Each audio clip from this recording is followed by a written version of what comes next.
monopolistic firms to close shop. Of course, this leads to job losses, loss of foreign exchange, loss of revenue for the country as a result of KPC losing transit share. Ideally, Kenya should have provided a pipeline and storage capacity allocation for Uganda market. Kenya should also have allowed the direct participation of the Uganda oil marketers in sourcing petroleum products through the Northern Corridor route. But because corruption was written into the deal, the Ruto administration could not allow neighbors in fear of exposure.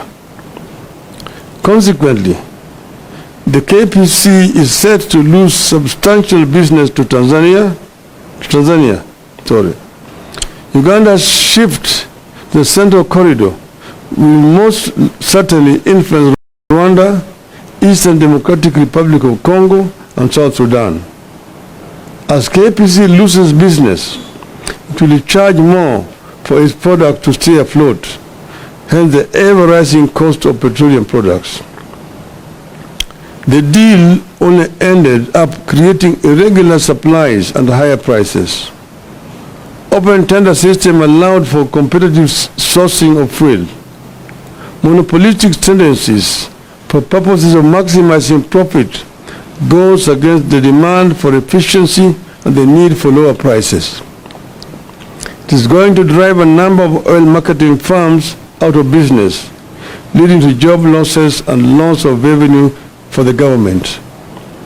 The deal that Ruto signed with the oil companies has excessively high freights and premiums compared to those witnessed in the open tender systems. They are as high as an additional $50 per metric ton. In the end, Kenya is losing billions of shillings in taxes because the three companies picked to spearhead this deal do not pay the 30% corporate tax. Shielding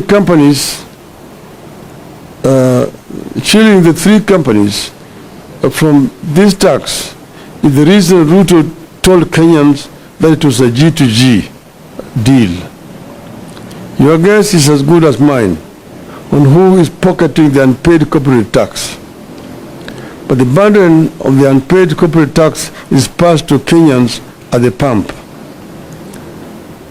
Now, ladies and gentlemen, our stand as Azimio. 1. Ruto must immediately cancel the contract and revert to the open tender system, which ensured guaranteed supply of petroleum products. It has signed responsibility to various players as opposed to the so-called G2G that is making Kenyans depend on inefficient and corrupt players.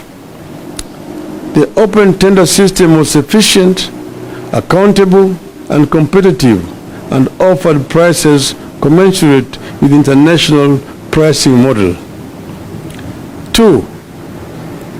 The Ethics and Anti-Corruption Commission needs to move in, not to sanitize, but to get to the bottom of how and why we got into this deal and who is benefiting from it. 3. The men and women who came up with this self-serving deal must be surcharged and sacked. 4. The government must restore taxes to 8% from the 16% that came with the Finance Act. 5. The government must make public the so-called MOU between Kenya and Saudi Arabia and the United Arab Emirates. 6. The Ministry of Energy and Petroleum must make public the deal is signed with oil companies. 7.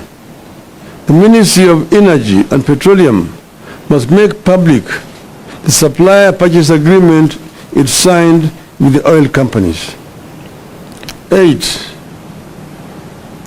The EACC and the Director of Criminal Investigations must investigate the tax compliance status and pricing model of the 3 oil companies.